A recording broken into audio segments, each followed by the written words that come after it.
for you to tune in and listen into what's happening in the world of artificial intelligence and machine learning. I would call it a hype for now, but it is becoming uh, real every hours of the day. Um, this has been an exciting week. Has been lots has been forming this whole year since 2024. What has been forming very well is the byproduct of all the budgets, all the uh, spending that's been happening in 2023, and finally people come to realizing uh, how fast and how furiously it is coming towards our daily operations, be it in business, be it in personal life. One thing that I really wanted to articulate in this conversation today is NPUs. But before I dive more into NPUs and explaining about NPUs, um, really just want to say that this is about the fifth month of 2024. My understanding of what would happen in 2024 and 2023, from my ability to look into the future from 2023, I can guarantee you I've been wrong about maybe 80% of things. But hardware wise, all the prediction has been sort of on point, right? And that's just not me. That's just the industry in general can predict what the hardware looks like. Given that Gordon Moore's law of every few years you'll have a better hardware, faster, more efficient, PPAs, power, performance, and area. So area shrinks, power consumption goes down, and the performance goes up, right? So you have these capabilities that you can predict. And if you have the right sort of logistics, and if the logistics don't miss a mark, you end up with a great, great product. And of course, every product that you have seen hardware wise improves so frequently, right? It's a little slower than the software. Software, seems to improve and update very more. Let me use the correct word here. It's updated more frequently versus hardware. It has the logistics behind it. It's a physical product, lives in a physical world, not so much digital. So, product hardware wise, we can predict, right? So I'm wrong 80% of the time, but what I love about making predictions about hardware is that it tends to come true, right? If you look at the the consumer's need for it, right? The consumer's adaptation for it. That's the hard miss, right? That's the hard miss because you really don't know which product will actually be picked up by the consumer because consumer saw this hardware before this hardware actually came out, and then they don't have time to compare and contrast. They just go after the first one and they stick to it, or the second one never catches up because there's no demand for it, even though the second one actually had a better use case for it. So, having said all of that, having said that 2023, we had lots of budgets that were being worked on, lots of financing that's being worked on. A lot of the hardware pieces that was being built behind the scene, some of those products we've been seeing throughout 2024. You've seen Blackwell from NVIDIA. You have seen, of course, the robots. Like robots are, really high up. I'm talking about semiconductor chips here, right? Those are tiny micro uh, hardware that is, not necessarily what a regular consumer would see on a daily basis. So if the robots were hardware, the humanoid robots that are hardware, we're seeing more of those coming along, right? NPUs is something of a very specific interest that I have because as I'm learning from what the companies are discussing about the capabilities and the lineup of the demands, like the customers' demand for these hardwares, tells me that I probably have some gap in knowledge, right? Is because I am not necessarily putting this hardware, the small microchips, into a bigger hardware, right? A system that is like a humanoid robot. But there's a demand for all of this because people are lining up to buy these chips. People are lining up to buy these robots. People are lining up to make these hardware, uh, personalize these hardwares to their use cases. And they will utilize these robots and hardwares, the NPUs and CPUs and GPUs, for whatever operations that they have. And that is something that, uh, unless we go to industry by industry, we're not going to be able to figure out who's doing what with all these hardwares. So you can always assume that the humanoid robots will be on a shop floor and manufacturing shop floor, and manufacturing shop floor will utilize to pick up heavy items, so that way they don't have to necessarily deal with, say for example, OSHA violation, right?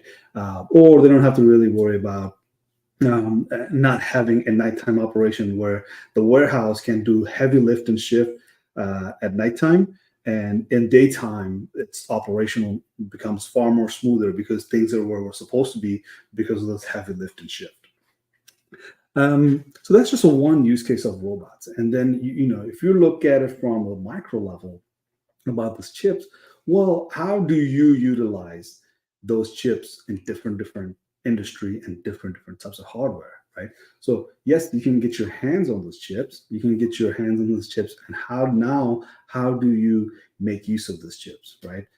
So there's a whole lot of use cases that this chips will be dedicated to. A whole lot of use cases this humanoid robots will be dedicated to. Well, one specific one, which is the NPU, will cause some changes in adaptation of this hardware. So, let's say, for example, a lot of the businesses are actually lined up.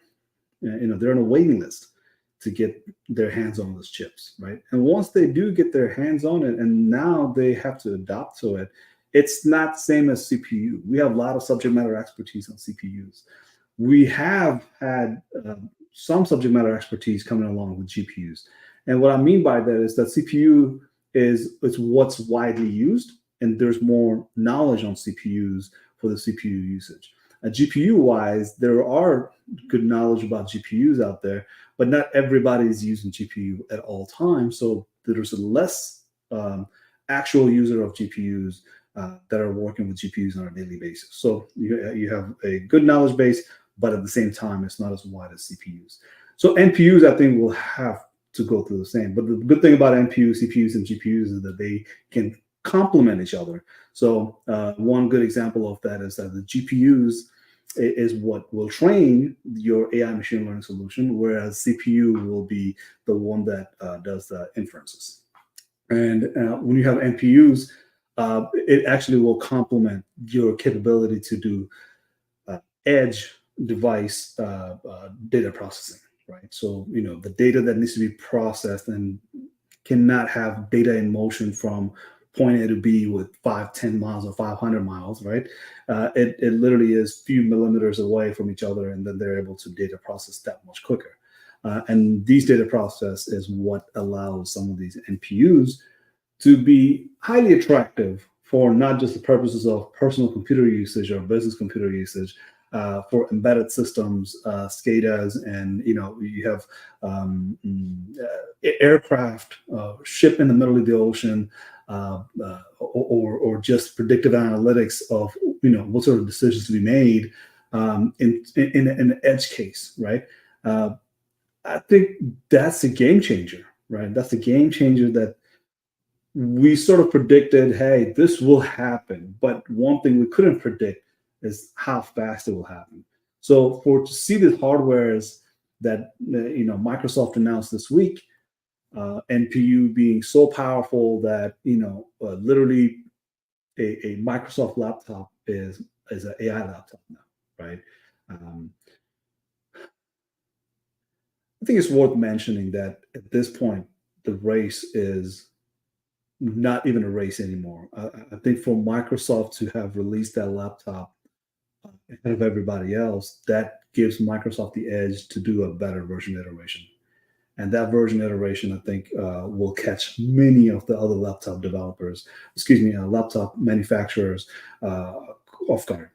Because it's one thing to change the laptop hardware surface. I get that, but to change your OS into a whole nother dimension, um, I think a lot of the manufacturers will have to rely on Microsoft for near future on some of these topics because they will become the subject matter expert because they were the first in line. So that's deviating from NPUs, but going back to NPUs, I think they do complement the CPUs, GPUs, and NPUs. They're complementing each other, and that is a great future forward, right? Because you've seen the race for semiconductor chips, you've seen the chips' ability to do power, performance, and area shrinks, performance goes up, power consumption goes down, and that capability that's coming online right now, I think will continuously shift the way we are interacting with our laptops, right? Um, I did a tongue-in-cheek title here, called it a State of the Union, right? A State of the AI Union. I think it's necessary that we do consider how much things have changed just within last 5 months of this year, right? Because when I thought about hype cycle and back in 2021, I was hoping for a hype cycle. And as I was hoping for that hype cycle, I was hoping for that hype cycle to happen over a good stretch of period and to die down on another stretch of period, right? I was hoping that the hype will die down probably faster. Well, I was hoping for a slower, but it is dying down a lot faster because people are realizing a lot quicker than what I anticipated that how powerful these AIs are actually, right? Because when you see it in a silo with few people using it, all of a sudden you see a mass consumer using it, and the interest, the amount of investment into it, the hardwares that are coming online for the consumer to use, it's catching on. And I think it's a good paced movement, but I believe the hype cycle will die down a lot faster. People are actually realizing because once the hardware is in line, the hardware is in place, the consumer expectation goes up. As in, that's a managed expectation because the hardware is a choke point for all the software capabilities. So when the consumer has a good expectation, now they know what it's capable of. The cat is out of the bag, so really have to adjust how we do business from now on. I think things are shifting rather rapidly, and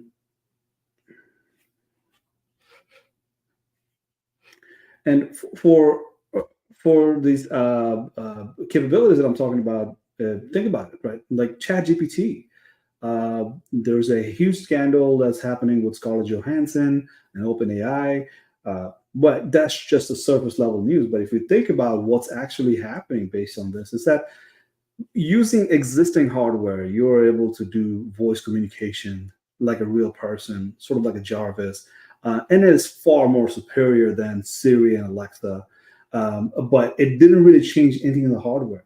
But now imagine having a hardware that enables you to have the same experience, but just greater, just much better, right?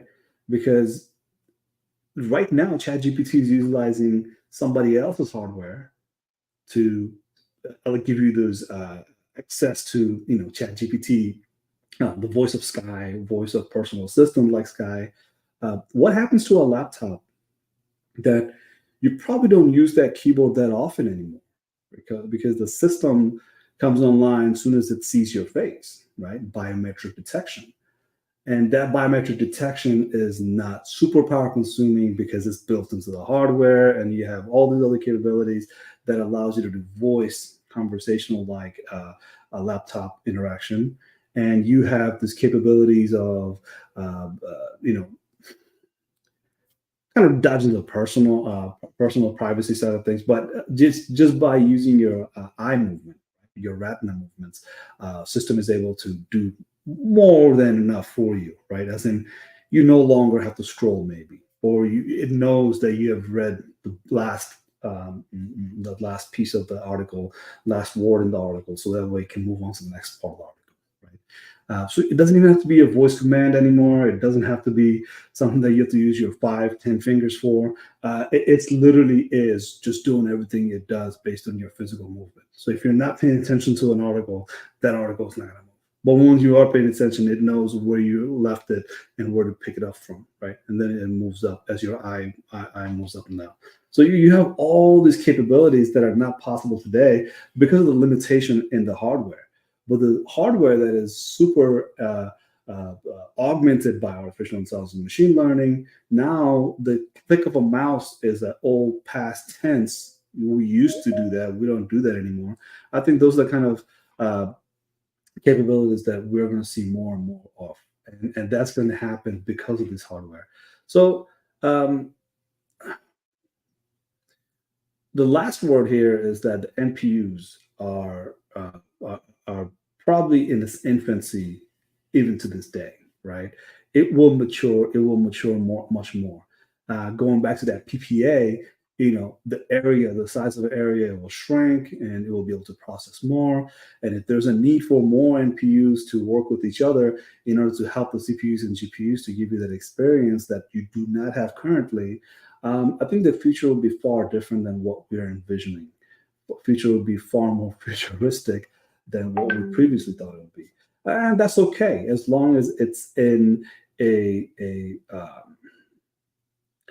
it's being done with some considerations of safety, security, and privacy, right? Like I said, retina movement is not probably that big of an issue for digital natives because they don't consider this as a privacy violation. However, your eye movements and your ability in your facial muscles gives away a lot of metadata that could be used for marketing purposes, could be used for tracking purposes, and could be used for malicious purposes eventually, or from the very beginning. Would not jump into that. But the point is, these NPUs will enable a lot of these safety, security, and privacy either in a positive way or in negative ways, right? So we really have to consider how powerful these NPUs are and how they will change the way we do business now, right? When I mentioned laptop is just beginning, right? There's hundreds of semiconductor chips in my peripheral as I'm speaking to you right now, and these semiconductor chips are as good as the semiconductor chips that we know from other semiconductor chips. But when you have a competition of a smaller subset of semiconductor chips that are far more powerful and cost less and is able to consume less power, these other semiconductor chips eventually becomes irrelevant, right? Just like all the other semiconductor chips that has come and gone that we no longer use. We still use 25 nm semiconductor chips in some places, but not everywhere. But we did use 25 nm when it was latest and greatest widely for a very long time. But eventually it went away. But now that NPUs is in the mix and is being put out and open to the public, and its capability is going to become very relevant in our daily life, we will have a race towards it, and we will have a competition to say who's the old news and who's the new, right? And this race is going to be something interesting to keep up with because I was in a conversation with somebody this week, and we were talking about how people are booking for access to data processing, right? They're advanced scheduling their data processing power because they know they will need it. And there's a queue out there to book the data processing. So that way, once they are able to data process in the right time, they will be able to go to the market at the right time, right? So kind of that, even though there's data processing that are happening, there are people in line to do data processing because not everybody has the hardware to do the data processing. But once you do your data processing, is because you are in that phase where you are data processing, right? And a lot of organizations, in my understanding, hasn't even started the process of requirement gathering, designing, right? But if you don't have these forward-looking understanding of how data processing works, by the time you get to development, you don't have capability to develop anymore because your hardware it's not available, and whatever the hardware you need, you have to be on a line to get to your turn, right? I hope this kind of piqued your interest about NPU. You will be able to look up NPUs on the Google. We'll do some research on YouTube. But once you see NPU, I think one of the considerations you'll make is that these NPUs are so powerful, and there's so many other powerful hardwares that you will need in order to have this NPU do this job properly. These will become really something that is very sought after. We are seeing that with NVIDIA right now. We've seen it for NVIDIA since COVID with blockchain and GPUs. But here we are. We're discussing this early on, so that way we have some preparations that we're not shocked by in coming days. So if you have any questions on this matter, if you have any concerns on this matter, feel free to put a comment here. Let us know, what are you thinking, and where are things with you in your company, and where are you in the journey, and how it is that we can help you on mile 10 or mile 1 or mile 5, wherever you are. We're able to help you get you through this process in an optimized manner. And there's a whole lot to consider when it comes to hardware, and certainly we're not talking about electric grid yet. But that's just some part of the conversation we can have eventually. But the point is, let's get started. Let's get started early, be proactive about it, and I think the benefits of being proactive will show itself over time. Thank you all. Have a good week, and we'll talk soon.